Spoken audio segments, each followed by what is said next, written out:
Hello students, स्वागत है एक बार आपका फिर से मिस्ट्री के यूट्यूब के स्टडी मंत्र चैनल पर। Today we will discuss about application of tissue culture in forestry. तो आज का हमारा टॉपिक है कि टिश्यू कल्चर का क्या क्या उपयोग है या क्या क्या एप्लीकेशन है फॉरेस्ट्री में।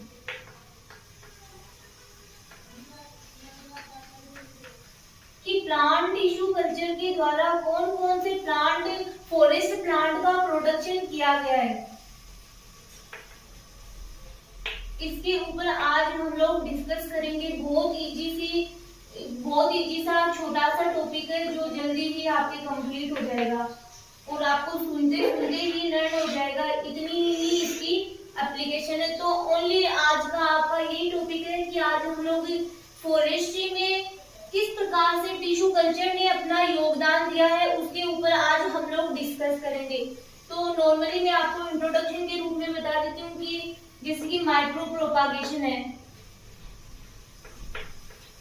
माइक्रो प्रोपागेशन मतलब सूक्ष्म प्रवर्धन के द्वारा भी कई प्लांट का प्रोडक्शन किया गया है। जैसे फॉर एग्जाम्पल है टीक, जिसका बोटेनिकल नेम होता है टेक्टोना ग्रैंडिस। इसको माइक्रो प्रोपागेशन के द्वारा इसका क्लोन किया गया है। तो सेकंड हम लोग बात करते हैं कि हेप्लॉइड प्लांट का प्रोडक्शन, हेप्लॉइड प्लांट्स प्रोडक्शन। तो हेप्लॉइड प्लांट का प्रोडक्शन भी कि फॉरेस्ट प्लांट का प्रोडक्शन किसके द्वारा किया गया है, हेप्लॉइड प्लांट प्रोडक्शन मेथड या टेक्निक के द्वारा किया गया। नेक्स्ट हम लोग बात करते हैं apical meristem culture. Apical meristem culture की किसी शूट टिप को कल्चर करवा के फिर उसके क्लोन का प्रोडक्शन करना। तो एपिकल मेरिस्टेम कल्चर के द्वारा क्या होता है कि जो डिजीज फ्री प्लांट्स है उनका प्रोडक्शन किया जाता है, एपिकल मेरिस्टेम कल्चर। फिर हम लोग बात करें एपिकल मेरिस्टेम कल्चर में मैंने बता दिया आपको कि इसके द्वारा डिजीज फ्री प्लांट का प्रोडक्शन किया जाता है।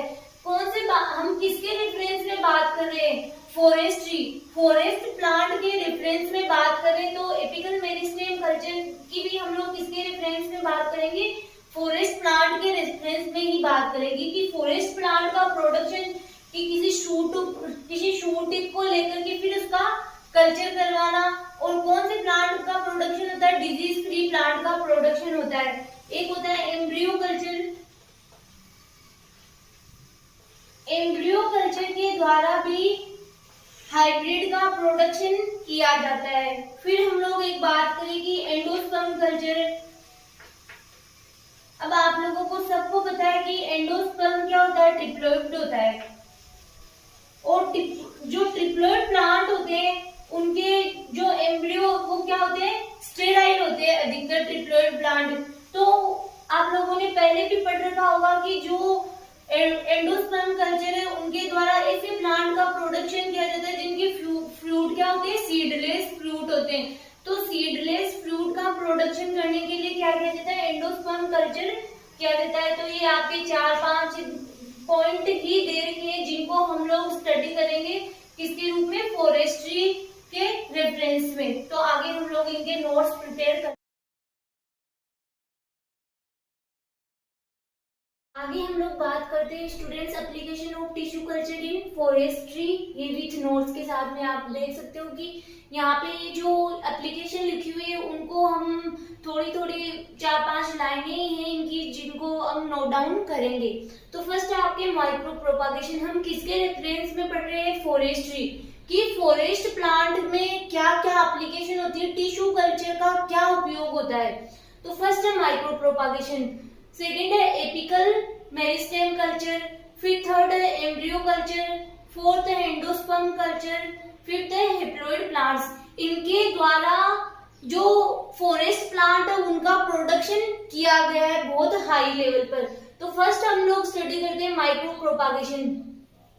Efficient method for micro propagation has been used for many trees. यहाँ पे ट्रीज किस लिए लिखा हुआ है, क्योंकि हम लोगों ने जैसे मैंने बताया ये किसके रेफरेंस में बात हो रही है, फॉरेस्ट्री के रेफरेंस में बात हो रही है। तो बहुत इजी लैंग्वेज में लिखा हुआ देख सकते हो आप लोग, इफिशिएंट मेथड, कि माइक्रो प्रोपागेशन का मेथड बहुत इफिशिएंट है कई ट्रीज के प्रोपागेशन के लिए। फिर अब तक मैंने कई ट्रीज के माइक्रो प्रोपागेशन में सक्सेस मिली है जिन्हें कन्वेंशनल मेथड से क्लोन करना डिफिकल्ट था। कन्वेंशनल का मीनिंग होता है पारंपरिक तरीकों से, क्लोन करना डिफिकल्ट था। माइक्रो प्रोपागेशन की सक्सेस को रेट ऑफ शूट मल्टीप्लिकेशन द्वारा जज and transplantation to the field के बेसिस पर जज किया जा सकता है। मतलब माइक्रो प्रोपागेशन की जो रेट होती है किसके रेफरेंस में, फॉरेस्ट्री के रेफरेंस में। एक तो सूट मल्टीप्लिकेशन की, सूट का मतलब कितने सूट मल्टीप्लिकेशन कर रहे हैं उनके ऊपर, और ट्रांसप्लांटेशन टू द फील्ड में कितने प्लांट ट्रांसप्लांट किए गए उनके ऊपर डिपेंड करता है। फॉर एग्जांपल टीक और यूकेलिप्टस के कई प्लांट है जो माइक्रो प्रोपागेशन द्वारा उनका प्रोपागेशन करने में सक्सेस मिली है।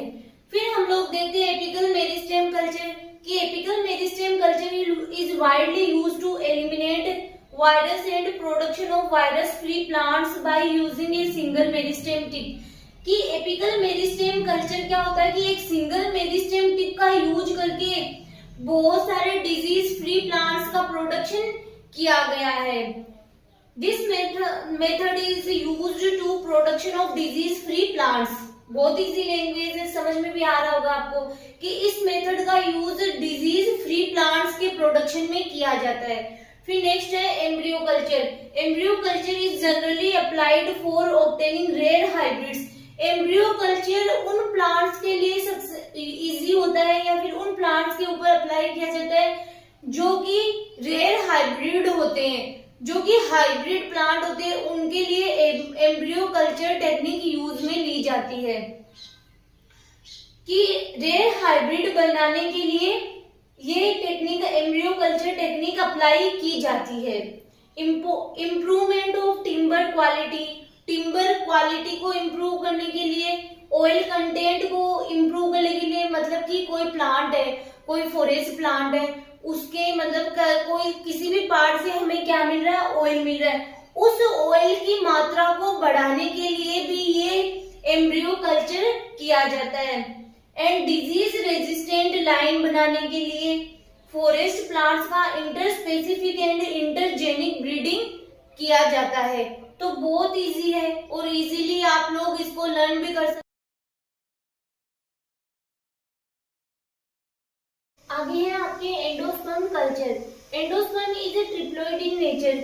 आपको जैसे मैंने बताया कि एंडोस्पर्म कैसा होता है, नेचर में ट्रिप्लोइड होता है, 3N होता है, और triploid plants seeds are sterile, और ट्रिप्लोइड प्लांट्स के सीड कैसे होते हैं, स्टेराइल होते हैं।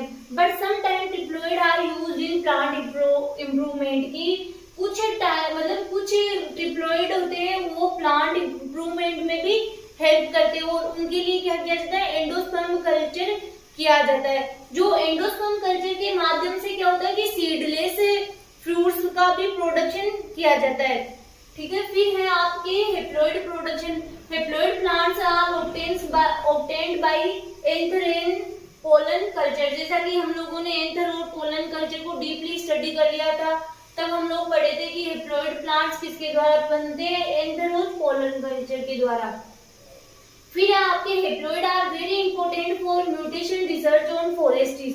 कि किसी प्लांट में क्या हो रहा है, म्यूटेशन हो रहा है, तो उसकी स्टडी करने के लिए क्या किया जाता है, हेप्लॉइड प्रोडक्शन किया जाता है। कि म्यूटेशन रिसर्च के लिए क्या है, हेप्लॉइड प्रोडक्शन वेरी इंपॉर्टेंट, बहुत इंपॉर्टेंट होता है। फिर multiplication of forest trees species by different method. ये कुछ एग्जांपल दे रखे हैं आपके, बहुत इजी है, इजीली लर्न हो जाएंगे। कि इनको क्या किया गया है, इनका माइक्रो प्रोपागेशन किया गया है या एम्ब्रियोजेनेसिस के द्वारा इनका क्लोन किया गया है। फर्स्ट है बाय क्लोनल प्रोपागेशन के लिए में एग्जांपल है आपके टेक्टोना ग्रैंडिस। किसका है ये बोटेनिकल नेम, टी का बोटेनिकल नेम है ये। फिर आपके प्रोसोपिस सिंड्रेरिया, ये खेजड़ी का बोटेनिकल नेम है। फिर आपके 22 सोमेटिक एम्ब्रियोजेनेसिस के द्वारा कौन कौन से प्लांट प्रोडक्शन किए, डलबर्जिया सिसु, सीसम है इसका कॉमन नेम। फिर है एबीज बालसोमिया, ये इसका बालसमफर का बोटेनिकल नेम है। तो आप इनमें से अगर एक ही एग्जांपल भी याद रखोगे तो बहुत है। तो आपके ये फॉरेस्ट ट्रीज का के ऊपर जो एप्लीकेशन है, मतलब कौन कौन सी एप्लीकेशन है कि किन किन एप्लीकेशन द्वारा फॉरेस्ट ट्रीज को बढ़ाया जा सकता है, उनका क्लोन किया जा सकता है, या फिर डिजीज फ्री प्लांट्स का प्रोडक्शन किया जा सकता है। तो बहुत इजी है, इजी से नोट्स है आप